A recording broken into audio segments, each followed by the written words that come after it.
Okay, so I've cleaned up the mechanism. I have not connected everything yet because I want to test it to make sure it's working.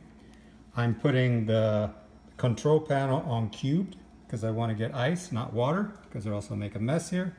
And then I'm going to push the mechanism that releases the ice as if I'm putting a piece of glass underneath it to get ice or water.